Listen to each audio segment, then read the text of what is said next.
Yo, everybody. Welcome to Off Panel, a weekly interview podcast about all things comics brought to you by Sketch.com. I'm your host, David Harper, and this week's guest is the writer of comics like Thor, the upcoming Darth Vader Black, White, and Red Sonja, and Battle Action. It's Torunn Grønbekk. Thanks for coming on. Thanks for having me, David. So, you are in a music studio now. Are you in the woods? Not at the moment. I just came back a couple of days ago. I had one of those, I have a cabin in the Swedish woods. I'm currently in Norway, but I go there and I chop wood and I write, and I'm one of the forest people, the crazy forest people. I had the most amazing day because all the forest people, there were wolves in the forest, and everyone was so excited about them, but I hadn't seen them yet. And going back home, the wolf pack ran across the road in front of my car. Oh my God. I know. And then I immediately walked out of the car I stopped the car. I got out of the car to look for them. I didn't, they fucked off. And then I got back in the car and I was like, maybe that was a bad idea. I don't know. It's only a bad idea if the wolves come to you. At that point, it's a bad thing. But I have to admit, every time you post a video of a moose walking or just random, I think was there a fox involved not that long ago, I feel? Oh, there's so many foxes. It reminds me of Alaska. I just start thinking of Alaska. Yeah, but I think if I ever were to live in the US, it would probably be Manhattan or Alaska. I love Alaska. It looks beautiful, but obviously it's just because it reminds me of home. So why do you occasionally just go to a cabin in Sweden? It's just isn't it an escape? Is it your art den, your place where you go to seclude yourself to write amongst the foxes? That sounds great. No, I don't know. I feel more at home there than anywhere else in the world. And there is a certain, the world tends to just kind of go away a little bit. I'm obviously online and I'm there usually working, but it's just it's a different life. And when I get there, the first thing you have to do is just get the cabin warm. So It's just me heating the cabin, chopping wood, and for 24 hours, just keeping the fire going. And I just like having other problems for a while. It's just something completely different and no people. I should maybe have led with that. There are no people in the forest. How far away is the nearest group of people, a community? If you wanted to go and buy milk, it's a 25-minute drive away. Okay. Yep. What's amazing about this situation is it's I talked to Scotty Young once where he wrote his comic, God, the Me and You in the Dark, or I completely forgot the name of the title. But anyways, his image book he did last year with I think it was Jorge Corona. And he wrote it in an Airbnb in a cabin like that. And so it's this writerly escape. And that's this thing that everyone is envious of. The amazing thing is it both sounds like that, but also the domain of a horror story, which is a very fascinating plan that I also kind of feel fits you. Oh, yeah. The thing is it is a very, every night is a very badly written opening of a horror story. And what I tend to do, I shouldn't tell people this, but I drink too much. I'll get scared of I'll get this idea that there's a bear around and I'll wake up the next morning with an axe or a kitchen knife next to me in the bed because that was the plan. That was how I was supposed to handle that situation. But it's just, I don't know, it's just completely different. And I enjoy the joy I get from the hawk sitting down while I'm writing, then if I can see a hawk and maybe it catches something, I will live on that for a week. The damn wolves, just seeing them, it is something so different from the absolute nonsense going on in the rest of the world. It is a difficult place to be currently, the world, I find. I totally agree. Is this where the lightning wolves came from in Thor? The lightning wolves in Thor, they came because you can't just give Nic Klein lightning. He's done lightning. You have to give him something else. Okay. Because you have to try to kill Nick. That's when he's happiest. He likes to be tortured. If he hates his entire day, he's going to be happy by the evening. That's kind of what I'm going for.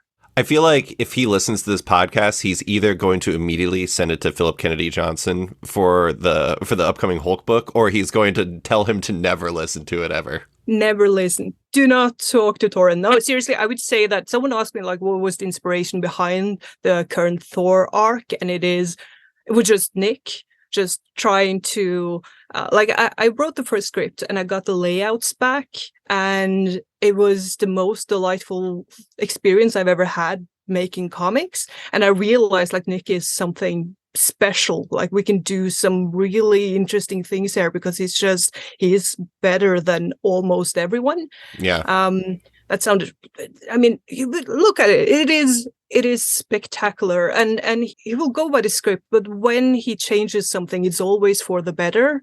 So it's just a joyful thing to make comics with Nic Klein, and just obviously try to kill them along the way. Let's briefly make this. I hadn't planned on going the Nic Klein direction, but I want to go down this a little bit more because I think one of the things that's really fascinating about Nic, and I think it's why you two paired so well together, is a lot of like big two artists can do spectacle, and a lot of big two artists can do small character moments, but not a lot of them can do both of them equally well and like basically to the maximum. And Nic is incredibly good at both. Like he's so good at like pacing storytelling and like using a few panels to like do really special character beats. Like he did some amazing stuff in Drifter with God, was it Ivan Brandon he did that with?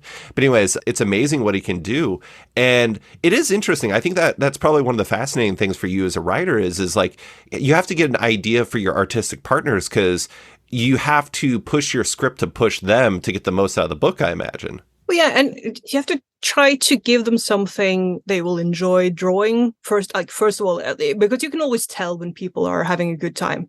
So I always try to get something visually interesting, and I think that I know something about what I would find interesting. Obviously, I paint oils, and I'm obsessed with expression. That's what I paint. I paint people and expression, and I always find it interesting when you have an artist who excels at that as well. So you can have silent panels and just kind of rely on the art. Mm-hmm. But Nic he does everything well, and you get a sense that if he can do something weird and wonderful and create something that has never been done before, that's when he's happiest, which is just the most delightful thing when you're a writer. So at some point, I was thinking about the time storm, which is a thing we have in the Thor book, and it is one of those things that it is a tall order for an artist to kind of handle, but I knew he would just do it, and it would be brilliant and beautiful, and it would work exactly how I wanted it to.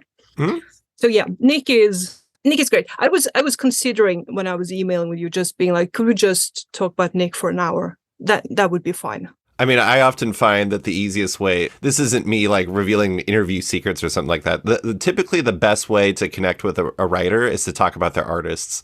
It's interesting though, because I was reading some interviews with you from the past, and you had one of the things that you talked about that made, one of the things that kind of unlocks why and how you love comics is Steve Dillon's quiet reaction panels, like the ones where like the art would communicate emotion even without text, and how that's something that's really only available in comics. And I do think it's interesting. It's like for a writer, you do seem to kind of have an artistic view and an artistic lean on comics. Do you find that to be the case, or is that just like isolated circumstances? Well, I hope I do. I don't know. Well, the thing about Steve Dillon is he did that better than I think anyone before and after. Like he was the master of the silent panel. And I often find that when I try to do that now, I still have to kind of add a caption or something to just make sure that everyone understands what's going on. But that was like a moment for me. I was writing a novel, and I realized like what I want right now is one of Steve Dillon's silent panels. That's what I want. And I can't have it in this damn novel, so I'll just write comics instead. That was literally the thought process from going from I want to be a writer to I want to be a comic book writer.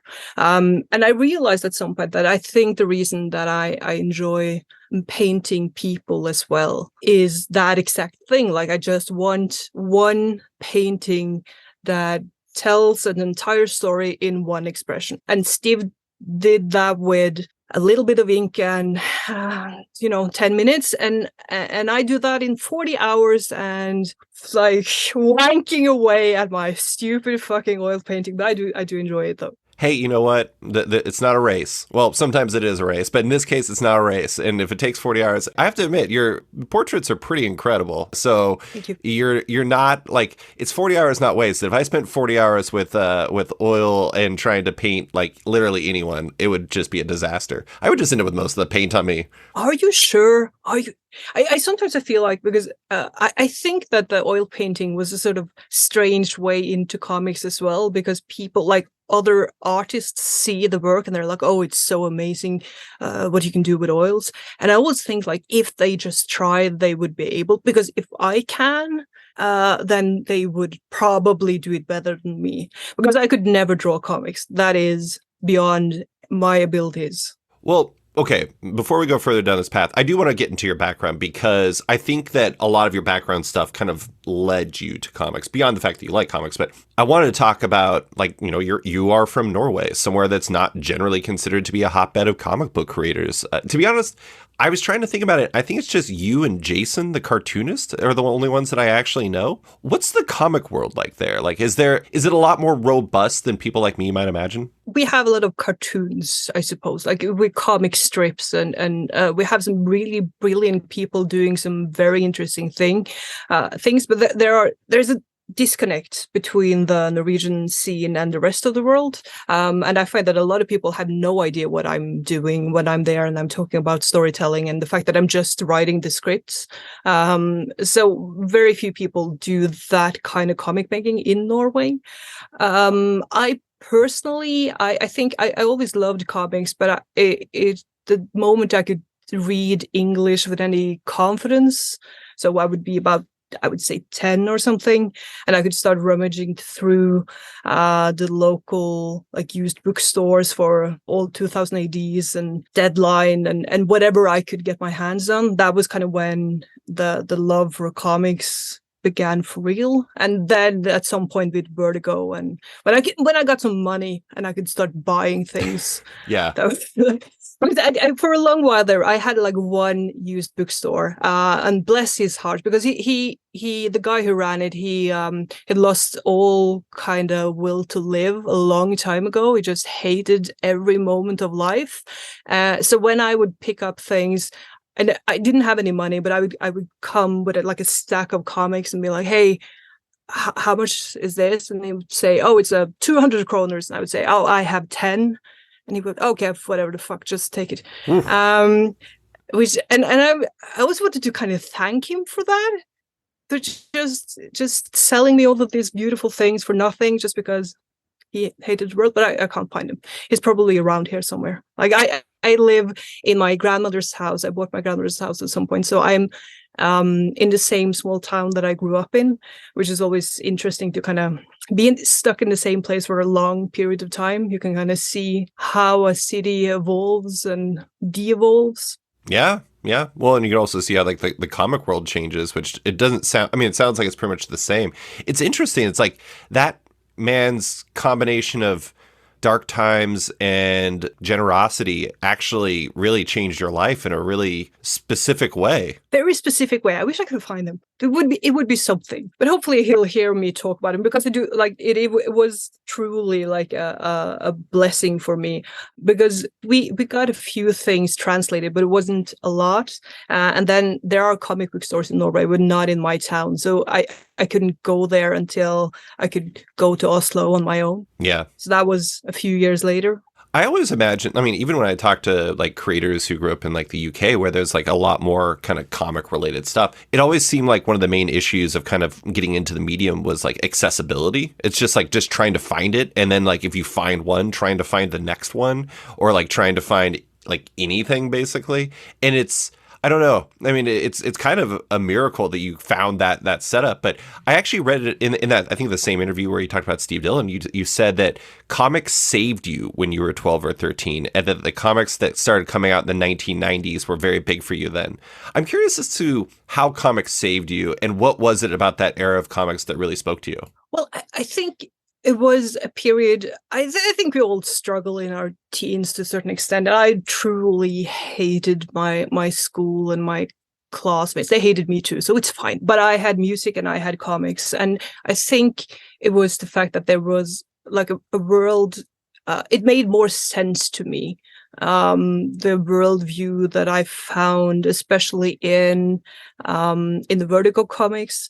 I had a moment, like I loved Preacher, and I had a moment a few years later, because I'm a huge computer geek. Like I've been coding since I was 11 or something, and I made a company and I sold the company and I did a bunch of digital consulting, whatever. And it seemed so utterly meaningless to me. And I kind of remember picking up my old Preacher trade and reading through it and going, oh, there it is. Like there is the world that made sense to me once and kind of still makes sense to me. If I'm going to dedicate all my time and heart and energy to something, I needed to make more sense than making web services, I suppose. Yeah. I mean, it is.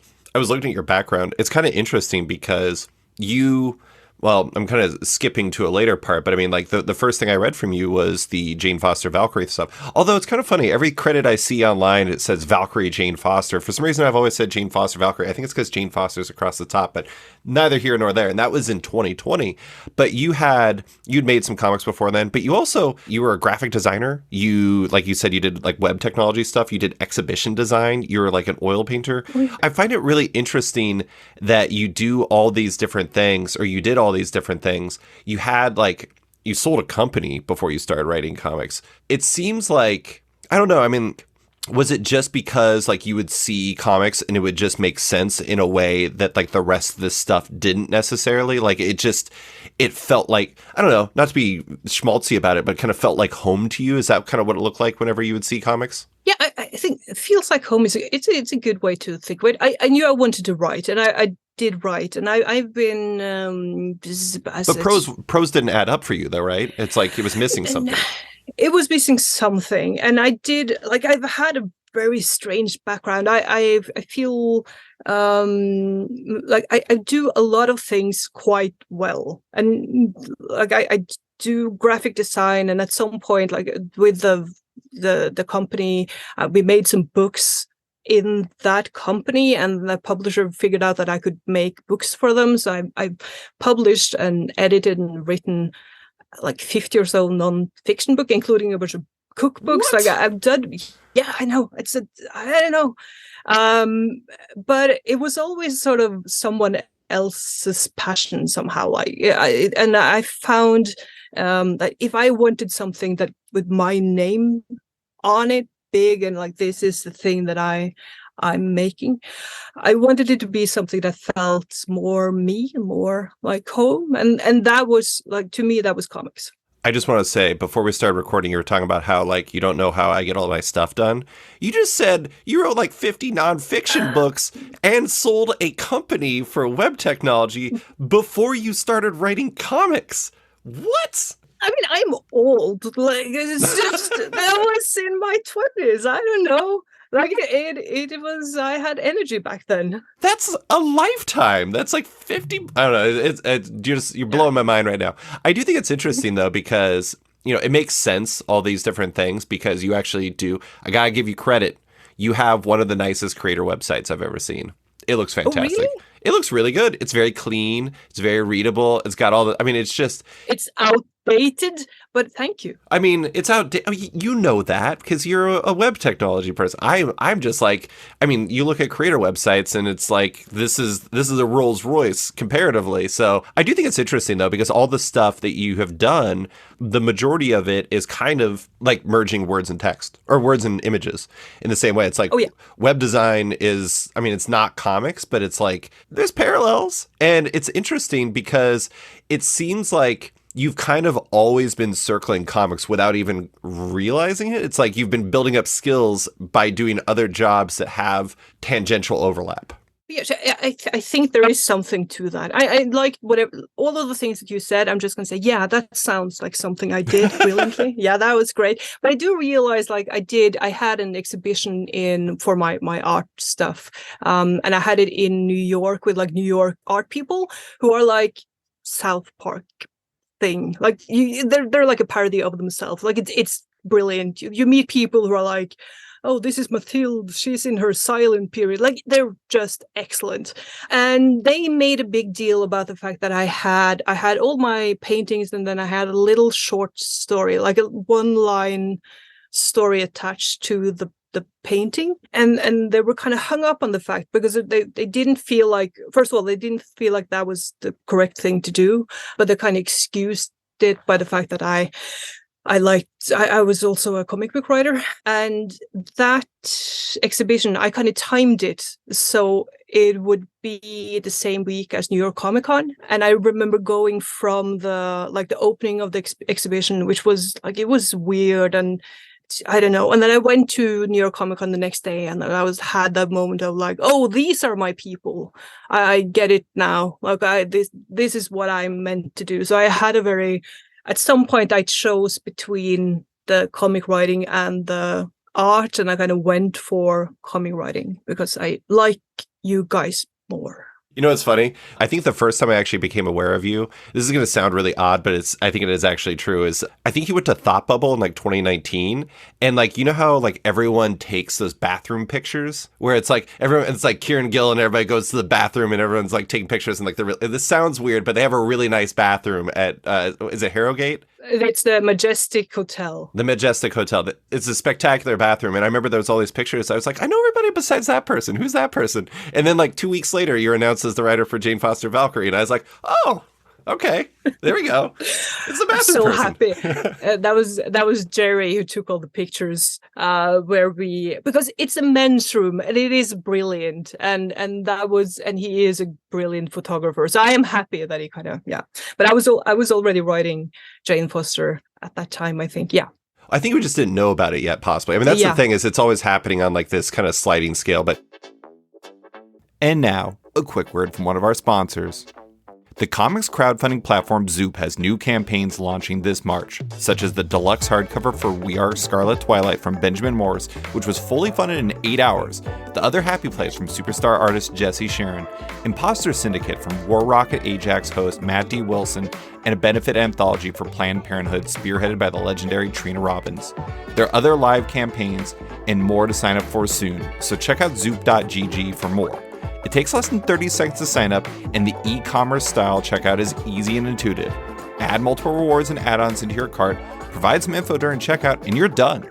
No confusing additional steps in finalizing your pledge, and no post-campaign surveys. For creators looking to crowdfund your project, Zoop are currently open for submissions. Email them at hello@wearezoop.com to start a campaign. And now, back to the show. So you knew you wanted to write comics. You were going to conventions and making comics before you broke into Marvel, including Ageless at Caliber Comics, and you debuted your series Matriarch with artist Dave Acosta at New York Comic Con in ye olden pre-pandemic days. I do want to say, I really enjoyed the first issue of Matriarch, so I hope you do more with that later at some point. I have no idea if that's going to happen, but I'm curious as to how you went from that person who was doing a lot of different things, that knew you wanted to make comics, but were doing a million other things. How did you go from that to going to conventions, making contacts? Like, what was your path to breaking into comics? Was it just about putting yourself out there and meeting people, or was it something else? Like, as I said, I like you guys, so it seemed relevant to go and meet you. I don't know. It seemed like the thing to do. Like, I made a few comics. I brought them to conventions. I got to talking to people, and I find that because in between making Ageless and Matriarch and a bunch of other things, I did a lot of like people. I was talking to editors. I was pitching people, and all of that kind of came from people coming by the table, picking something up, and then asking me like, "Do you want to try to pitch for this or whatever?" Sure. I worked a little bit with Vertigo just before everything kind of fell apart. I'm never sure if I'm supposed to talk about this, but I wrote one issue for DC, but then the editor quit the same week I delivered the script, and it just kind of just never, I don't think anyone's ever read it, which I can tell you is heartbreaking. Yeah. But I was doing a bunch of things like that while going to conventions, and I was creating pitches with artists and kind of getting a feel of who I wanted to work with and how I wanted to work, I suppose. I mean, I imagine that's a lot of the early days of becoming a comic book creator is it's both like getting yourself out there, but also kind of figuring out who you really are as a creator, because it's like if you started with Nic Klein, you'd probably be a basket case because you're like, I don't know what to do with this guy. This guy's like crazy. But I mean, maybe you wouldn't. I don't know. Maybe you're just a super badass. Could never work with anyone else again just because it began with Nic Klein and no one. He's broken you. But yeah. Let's talk about Jane Foster Valkyrie. It's the first place I met your work. You stepped in for Al Ewing to co-write with Jason Aaron, starting with issue number 8. I'd never read anything from you before then, but there you were working with a top writer on an important character. How did that come together? Was that one of those ones like Will Moss just happened to stop by your table at like New York Comic Con and you made a contact, or what was the story behind that? Okay, so I was at New York Comic Con and we were going to dinner, me and John McCrae, my good friend and a bastard of a man. I was meeting him at the bar and tiki bar, and he was there with some people. And I met bar? up with them at Jason tiki Aaron? bar. Jason Aaron. But I didn't know. Okay, so I told a horribly embarrassing story about myself. Then we fucked off, and then John went, that was Jason Aaron, right? On the way back, and I was like, oh, great! Now that he's going to remember me as this horribly awkward person. And that was Jason Aaron and Jen Grunwald, one of my favorite people in the world. That was kind of the night I met the two of them. But luckily, I met them again later that night, and I can kind of rectify the horrible first impression. And at some point, Jason, he picked up some of my work and he read through it. He sent it to Will. So when they needed a new co-writer, they went, okay, maybe we should try Torunn. She is like Jason. She's Norwegian. She knows her Norse mythology. And I mean, she's a mess. That sounds fun. I don't know.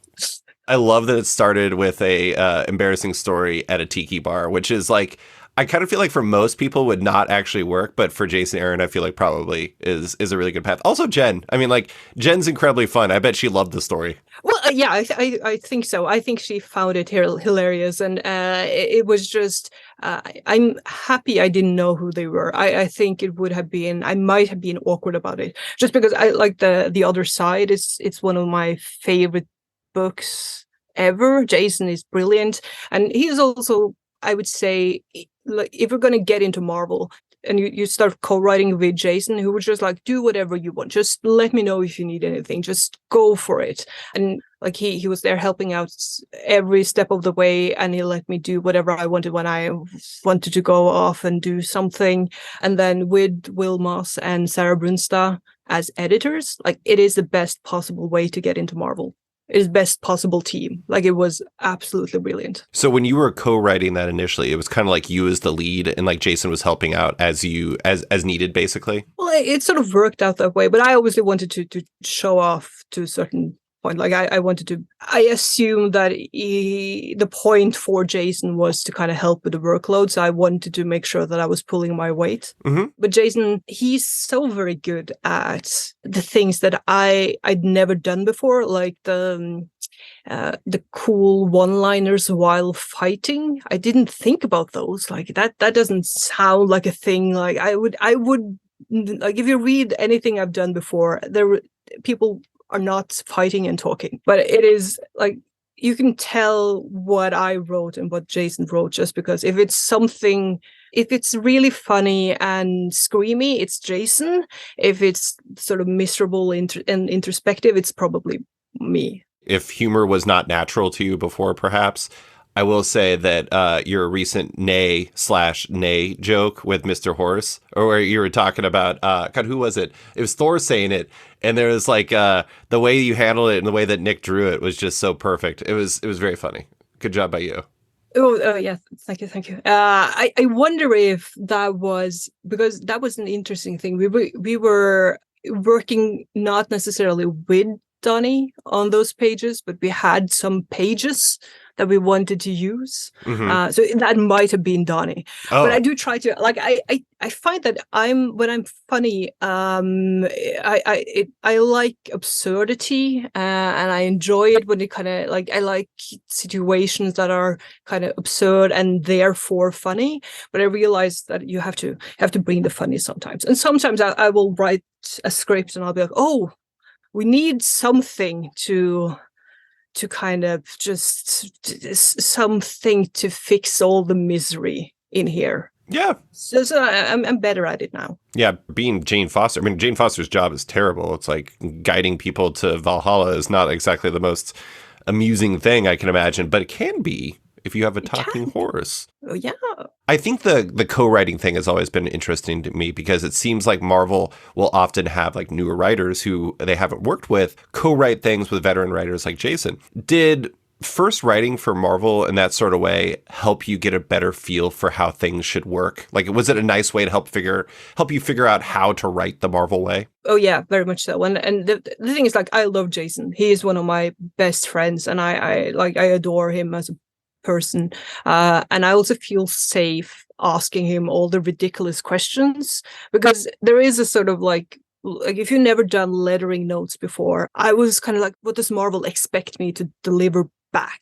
Yeah, there was a lot of just really practical, like, how do they want their scripts, like what do they want? And it was really helpful to just be able to ask Jason and have him kind of guide me through it. And I very much enjoy being kind of thrown into deep water and just try to figure it out. I feel great in those situations, but it was nice having Jason there. It's funny. There's a part of me that would feel like starting on a book like that would be imposing, but then I talked to you for 45 minutes and I realized that doesn't seem like something you would actually feel. Like, you don't seem like the type of person who'd be intimidated by situations like that.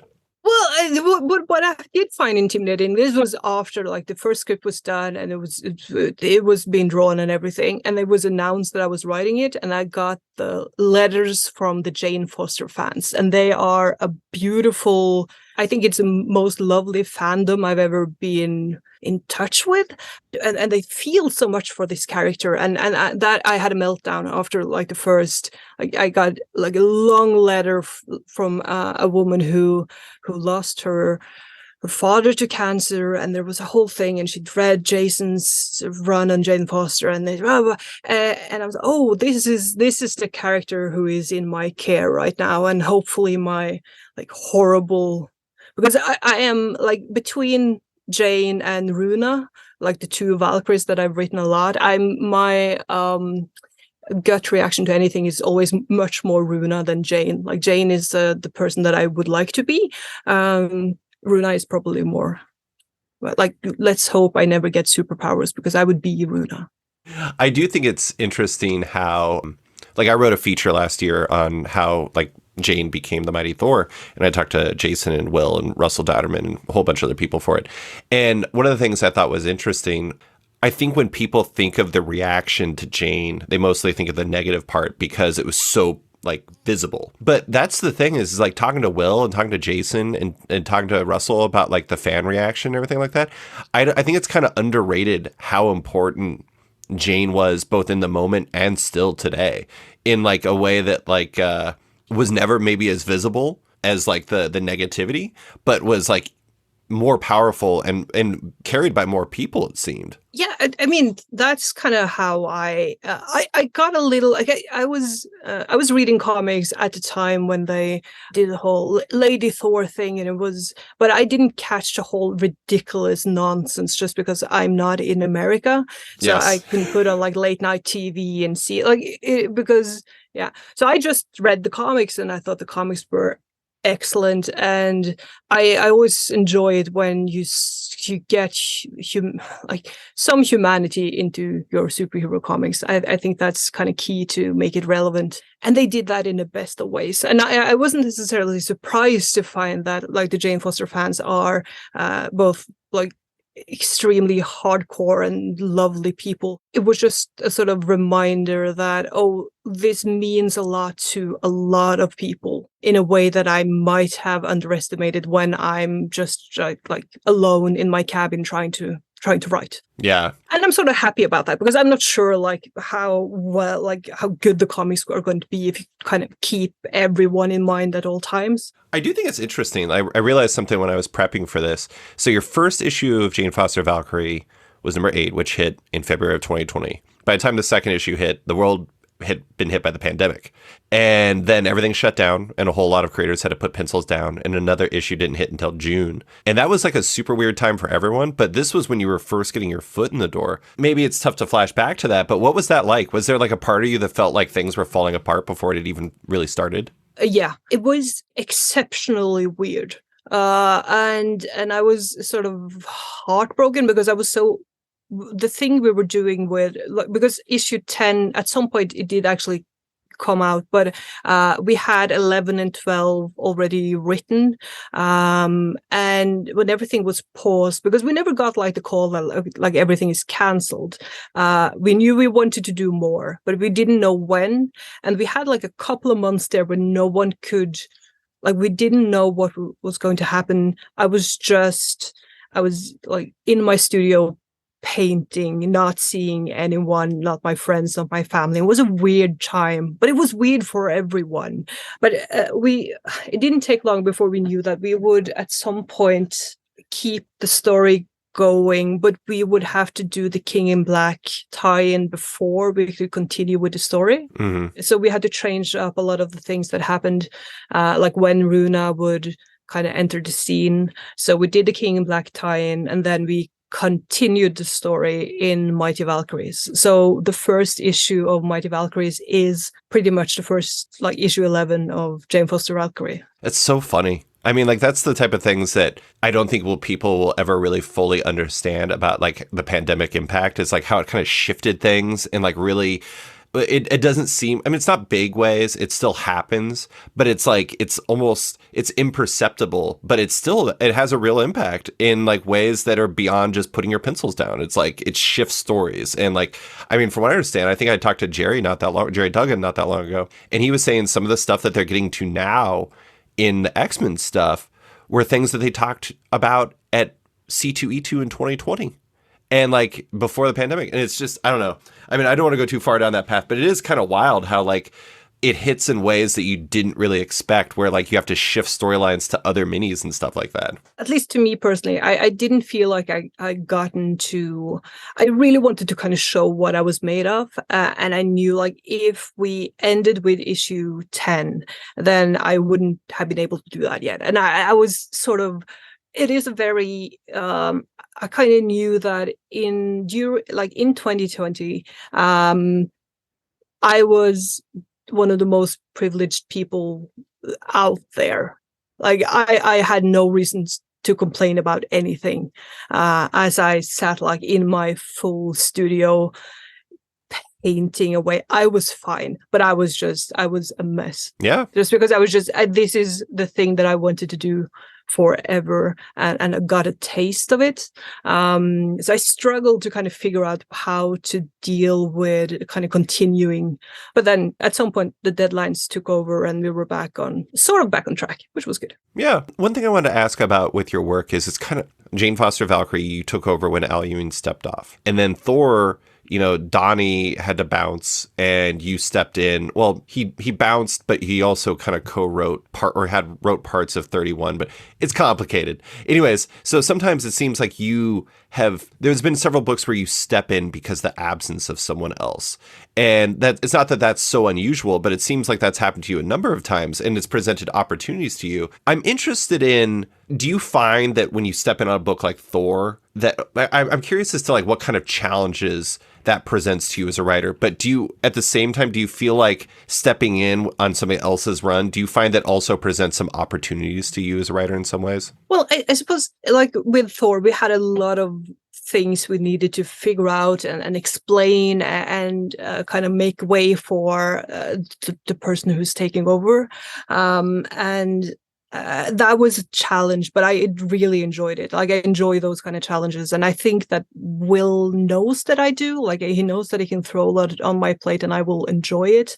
And I like a certain amount of restriction. I like to, like, if everything is wide open, like, I don't know how you make any choices.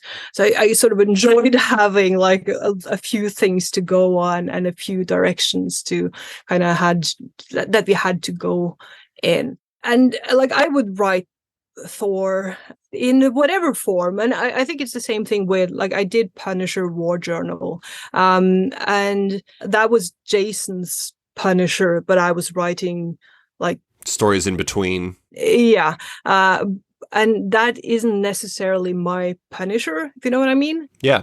But I love doing it. Like, Punisher is one of my all-time favorite characters. I know you're not supposed to say that anymore, but it's just, I think, problematic though he is, there have been some really amazing and entertaining stories based around Punisher. I mean, you are a Steve Dillon fan. I'd be amazed if you didn't like the Punisher. Love it. It would be interesting to get to do like my version of either one of the grumpy men that I love to write, or it would be interesting to be able to do like my complete direction. But I also like thoroughly enjoy taking over something and trying to kind of piece together get my voice in there while still kind of adhering to whatever restrictions someone else kind of put down for me. Yeah. It's not Marvel, but you're getting to do that with Red Sonja to some degree, right? Oh yeah, Red Sonja is a sort of, it's just a joyful thing because you can do. Well, I think Dynamite, they went just go big and back to basics, which is what I want to do anyway. And I'm having is a sort of delight in my life to just write Red Sonja. I don't feel as usually I'll work quite hard to get some kind of pieces of insight or humanity or something into a comic. I want you to have thought about something other than the thing you were expecting after you read through one of my books. But I don't feel the same kind of thing about Red Sonja.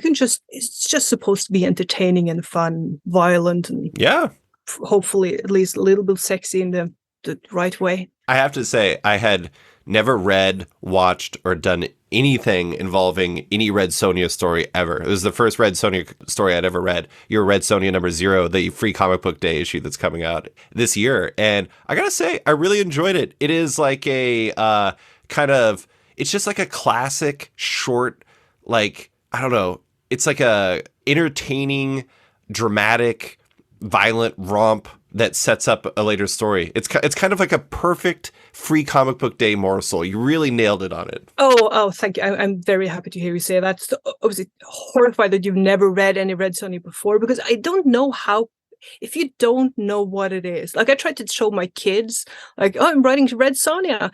And Jen Grunwald, my lovely Jen, she sent me like a statue of Red Sonja in her. I saw that. Yeah, she's just lovely. And my kids, I have 2 daughters. They're 10 and 14, and they're obviously in tune in a way that I'm not. So they look down at this Red Sonja like, isn't this a little problematic, Mom? Like, I don't think so. I don't know. And if you show someone like that, Red Sonja is one of those things. I can never show my dad Red Sonja. That's not going to work.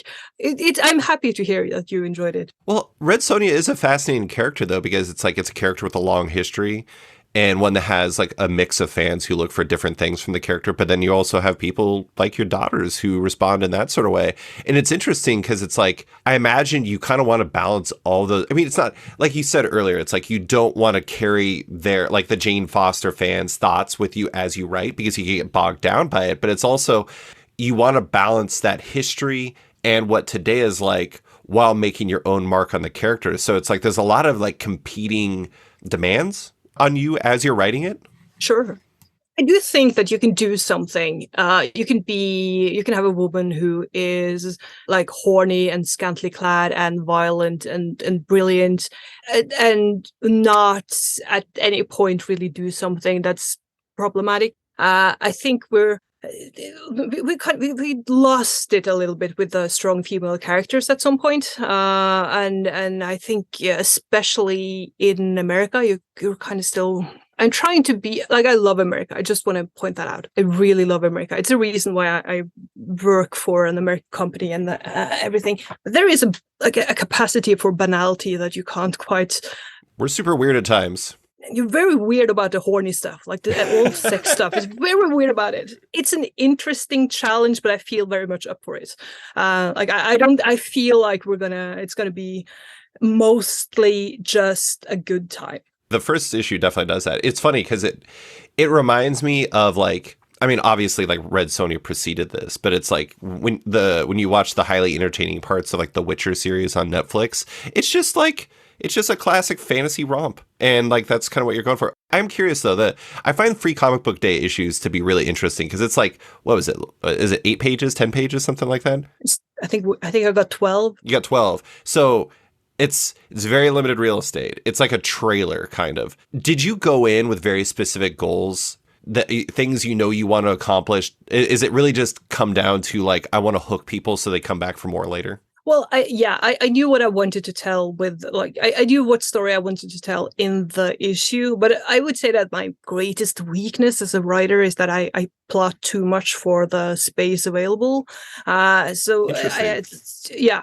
is, and I often find that where I thought I would have space for the lovely big double spread, like I don't have it because I need to explain all the nonsense I've come up with in the meantime. But so it was a challenge to get it down to those 12 pages, but I hope it worked, and I hope there will be some new Red Sonja readers. And now, a quick word from one of our sponsors. It's Bad Idea Comics, and surprising absolutely no one, the renegade director-retailer publisher that's always doing wild things is again doing wild things. Not satisfied to just drop comics like Matt Kindt, Ramon Villalobos, and Tamara Bonville's They're All Terrible, or Matt Kindt and Louis LaRosa's Megalith the old-fashioned way, they've continued to drop their Secret Six titles, or comics they make incredibly difficult to find by being sneaky about it, with Playtime, a new comic from the great Mike Carey and Jonathan Weishak that they dropped at Comics Pro. What might be next? Who knows? It's Bad Idea. They're crazy. Keep an eye out, or you might miss the next Bad Idea comic altogether. And now, back to the show. This is rude to do, but I'm actually going to disagree with your own assertion about your own work. I mean, maybe initially you come out with too much stuff for your own work, and maybe like this is something that you work with on editorial or with editorial on and everything. But one of the things that really impresses me about your work is it always feels so nicely paced. Like nothing ever feels rushed. Nothing ever feels like, I don't know, like overwhelming or something like that. You like the Thor stuff that I really like the my favorite parts in it. It's almost like I don't know. It just feels like I can kind of like luxuriate in it. And, you know, maybe I'm just luxuriating in Nic's art, but I think you play a pretty big part in that too. Yes, thank you. I am very happy to hear you say that. I try. The thing is, I know when I kind of fucked it up, and I know when I need to cut back on things. But there are always sort of the tiny little pieces that makes me really interested in the story, like the darlings, I suppose. Sometimes I have to take a step back and remove a few of them because I know when the pacing works, and it's like a nagging feeling somewhere in your. Like, you know when it works and you know when it doesn't work. So when I'm late on the script, it's usually because I have 9 pages too much and I need to cut something. But I also, obviously, I know that the artist needs to have something really interesting and cool to draw. And I want them to have the double spreads, and I want them to have something that I want them to read through the script and be excited. So that is more important than my stupid little everything fits together and I need to tell the world how smart I am kind of nonsense. Because there is a lot of that. And especially when it comes to like Norse mythology stuff, because I grew up on the myths like it was religion. Like my mother is very much like, her name is Turid Freydis. She's named, like all of us are named after. Like we all have old Norse names. My name literally means the one who is loved by Thor. So I'm named after Thor. And sometimes I'll kind of get tiny little connections that everything kind of fits together. And if you're heavily into the myths, you'll be able to see them. But let's face it, like for the most of the audience, it's going to be just some nonsense. And sometimes I have to cut it out because it's not that important. The most important thing is that it's an entertaining comic and we get the story where it needs to go. I mean, to your credit again, though, it's like the thing is a lot of times, I mean, not all writers, but sometimes when you're coming up as a writer, it's like you have a hard time figuring out what the right things to kill are, like which darlings need to go away and everything. It seems like you have pretty good instincts. It seems like you're very instinctual. That's a recurring theme here. Yeah, it's a problem. I can't talk about my work because it's just like, oh, you know when it's right. You know when you know. I think maybe. I think another thing that's been really interesting about your Thor stuff, not to jump immediately back to that from like Red Sonja, but it's interesting how, to me, coming off of Donnie's stuff and having to like kind of, you don't just have to, it's not like you're just picking up and doing your own thing completely. You have to carry on his storylines and pay off some of the beats from his run. But then on top of that, so you have all those elements, but you also have like, it feels like elements from your Jane work has worked in here. Like, you know, Runa shows up and like Jane shows up and yada, yada, yada. And it seems like you've done a really good job of balancing those things while like rewarding your fans who have been reading your stuff. So it's like, maybe if they weren't reading Thor before, they follow you over it. How do you like balance like the needs of the overarching title with like you as a writer? Is that just another constraint that helps you, or is that like a challenge you just have to work through? Well, I think I had to deal with, because I write Thor differently from when Thor appears in like Jane Foster and the Mighty Thor versus how he is in Thor. Mm-hmm. And I'm very aware that like he is the main character in this book, while Jane Foster was the main character in the previous book. And I think it is I try not to let the kind of feelings of the fandom that are really quite loud at times interfere with what I'm doing. I'm just trying to think like, if I would find it interesting, then hopefully other people will as well. Sure. And as you say, instinctual to the ridiculous. Like I could never explain writing. I think I can explain like world building, very specific pieces of it, but it just in general, you just have to. It just has to kind of feel right. So you're saying we're not going to get a nonfiction book from you on the ways to write comics? Oh God, get a cabin in Sweden. Meet some foxes. Chop wood. Just try to thaw the fucking pipes that are frozen, and then at some point you will get some ideas. I don't know. There you go. When you jumped on Thor, was a lot of, I mean, I imagine you have to kind of, if you weren't reading it, you have to kind of get caught up on everything that's like coming, because you have to kind of pay off some of that stuff. Was a lot of when you took over that book, was a lot of it talking with like Will and the rest of the editorial about what the book's shape is and everything like that? Yeah, we had a few conversations, and I had we had a few pieces on the board that I wasn't entirely sure how much I should fuck around with. I had one outline first that I think I almost preferred, just because, but it would include a bunch of other things, and we had a conversation and figured out we needed to kind of pivot a little bit here and there. But I would say that when you get into the thing, like you get to the magical Chernobyl, which is kind of where I begin my Thor run, and it's just it is a very much like a me story, where I've sort of tried to fix or explain a few of the loose threads that Donnie left us.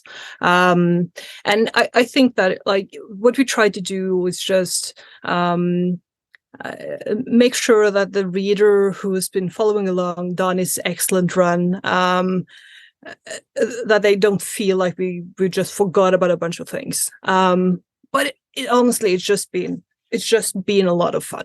Like I would say, working with Nic and getting the outline going, it's been one of the most delightful kind of writing experiences I've ever had. Was it specifically because working with Nic, or is it just because like the whole project just fit you?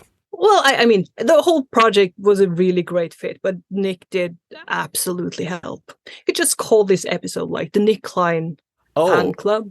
Yeah, I mean, this wouldn't be the first episode that just accidentally turned into a Nic Klein fan club. I have an array of fan clubs I love to run on this, but I did want to talk about, I just have a few more questions. I wanted to talk about the different types of projects you've taken on. You know, your Thor and Valkyrie work is superhero fantasy, as is Red Sonja to some degree. Punisher and Matriarch, crime-related, albeit like wildly different types of crime stories. Just way different types of crime stories. Less hand ninjas in Matriarch, definitely. You have a sci-fi story coming up in the Darth Vader book I mentioned in the beginning, and you're telling a war tale. Nina Petrova. Oh, I love Nina. I mean, as much as you can love a person who killed like hundreds of people by a sniper rifle, what a badass, though. Just an amazing story. What a badass. Well, the thing is, Nina Petrova, I should mention, like, because this is from the old Battle Action, and Nina Petrova, the person, is not the Nina Petrova in the Battle Action, like the strip. Oh. But they're kind of sort of based on the same, but not completely. So the Battle Action, there is a strip called Johnny Red, one of my all-time favorite things. I am a huge, like, I like aircraft, particularly from like the First and Second World War, particularly from the Second World War. I love it. Johnny Red is sort of, it's a very British thing, and there is a character in that strip called Nina Petrova, who one of the things that, like, when I was reading comics as a kid, the women were like a varying degrees of interesting, but Nina, there is a sort of she just handled her own. Like, if you read through the old strips, she's one of those characters that they gave her. She pulled her weight in a way that you usually wouldn't see, especially in a war comic. Like, Garth Ennis is a good friend of mine, and he's the one who's been writing Johnny Red, and he knows how much I love Nina. Mm-hmm. So he was the one who kind of, like, when he was looking for other writers to get into Battle Action, he was one who mentioned my name. I'm eternally grateful, just because those 15 pages has been like, it's a dream come true to me. Wow. Yeah. I'm kind of not surprised that you're buddies with Garth. I mean, both because like your love of the stuff that he's done, but also because it seems like, is it just from Battle Action that you know the war stuff, or are you like it was one of your other like 1,000 interests? Like, are you secretly a war buff also? Oh yeah. I am like, we're building a Spitfire. I'm doing a bunch of nonsense like that. I think the time Wait. You're rebuilding a Spitfire? We're rebuilding a Spitfire. It's one of my hobbies. We're quite a lot of money short. That's a plane for listeners that don't know. Oh yeah, like, people, we want a Norwegian Spitfire. Of course, we need one of those. And I do enjoy how we if you ask us why, we'll be like, oh, it's historical, blah blah blah. We just want a Spitfire. That's what we want. But I think I met Garth. I was flying a Fusilier Stork. Like, it is a ridiculous tiny plane that the Germans used during the war. It's extremely slow, and it's a very strange thing. And he would be one of the only people in the world who'd be like, oh, I know everything about these planes. We kind of just, yeah. So that's how we met. And we talked about aircraft. That's what we do. And a lot of other nonsense. When I had Garth on my podcast, I had somebody recommend to me, it's like, don't talk to him about comics, just talk to him about like war stuff. And it was really great advice. Also, I also find myself very interested in war stuff. So I am like I think the exact demographic or the age necessary to be like that type of interested. Man, I gotta say, you might be the most interesting person I've ever had on my podcast. So you're also a pilot. So of course. Oh no, I don't fly the planes. I just pay people to fly me around them. Okay. I would die immediately. That would be a disaster.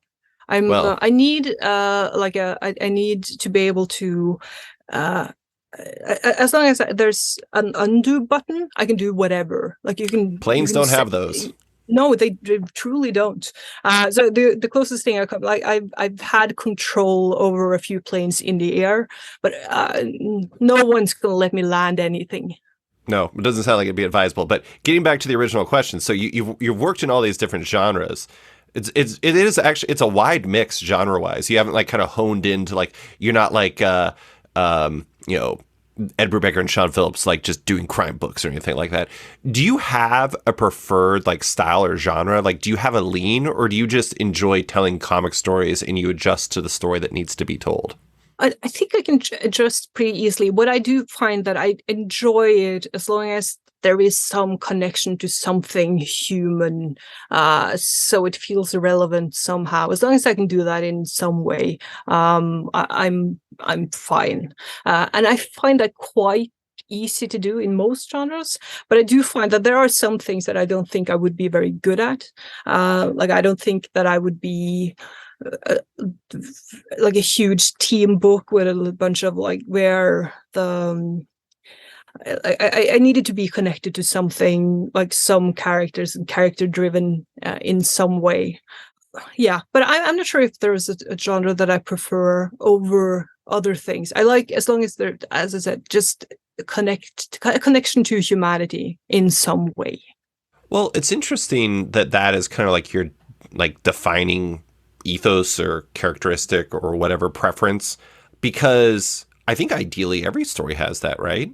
And so, I mean, obviously team books would be preferable for that, have that as well. But I mean, it can be difficult. It can be a challenge for you to keep that focus when you have so many different characters to focus on and everything. I imagine having that kind of flexibility I mean, it's like you talked about how like Will knew that he could kind of come to you for Thor.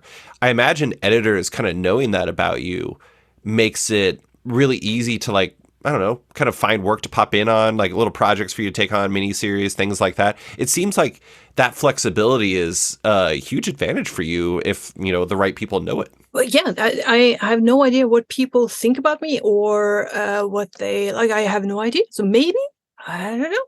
It's always it's sort of a blind spot in general, isn't it? When you kind of I wouldn't know what people say about me in the Marvel offices, but I do hope, like what you just said sounded brilliant. So I hope it's I hope it's that. I think Will does listen to the podcast on occasion, so maybe we'll find out if he does. But, you know, last question.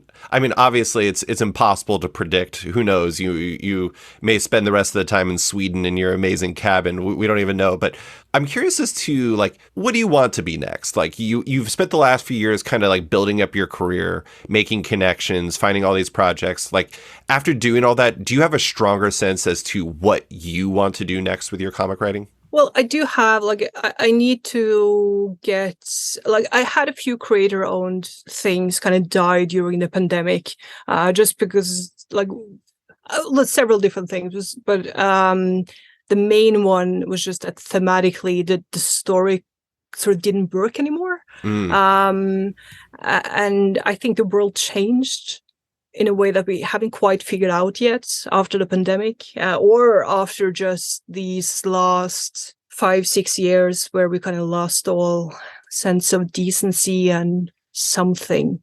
It's been interesting. It's been, I don't know. But I do want to, I have a couple of creator-owned books that I know that I want to do. So that is kind of my goal for 2023, is keep writing the books that I'm doing for Marvel, that I have some fantastic, interesting thing coming up there. And then getting a couple of creator-owned books, if not published, and certainly like getting them written and getting them started so I can get them out there.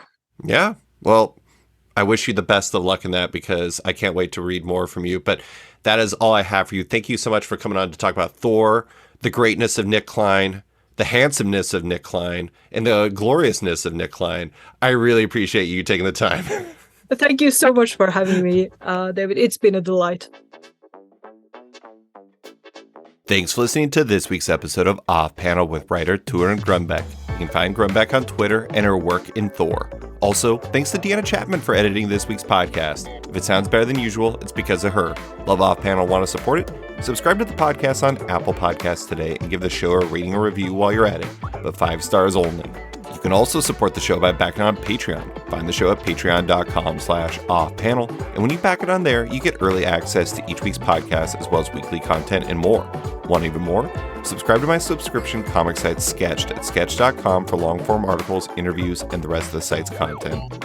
You can find Off Panel and Sketched on social media by following on Twitter and Instagram at @SketchComic or following me at @SliceFriedGold. Big thanks to all my existing patrons, including Darcy Van Polges, Kevin Bides, Tom Evans, Natalie Mockery, Travis Gibb, Reed Beeman, Kelly Sudaconic, Max Wood, Jeremy Lambert, Brian, Chris Ray, Near Levy, Dennis Hoffman, Jason Hussa, Cancel Comics, Kieran Gillen, Jonathan Kent Uratam, Henry Johnson, Django Boren, James Tynan IV, Chris Langford, Jason Wood, Tom Peachy, Ben Damstead, Rom V, Nick Walker, Patrick Coyle, Isaac Oren, Scott Carpenter, Rent Narb Studios Comics, Capes and Tights Podcast, Klaus Vandeven, Brian, Subman Industries, Jack Mulqueen, Carl Kerschel, Robert Massell, Elza Chartier, Luke Nakashoji, Dr. Luke, Scott Hazelwood, Canadian by Proxy, Bradley Rader, Carl Choi, Brandon DePillis, Patrick Brower, Declan Shalvey, Dan Garino, Adam Freeman, Ben Wild, Brian Klein Q, Nick Bennett, Birdcage Comics Cafe, Susanna Polo, Reed Hinkley Barnes, Mario Tiambang, Andrew Carita, Matt Mahoney, Stephen Hall, Philip Myra, Christian Shelton, Chris Pachalo, Torunn Grønbekk, Buzz Bubbles, Christopher Ta, Transmitter Down,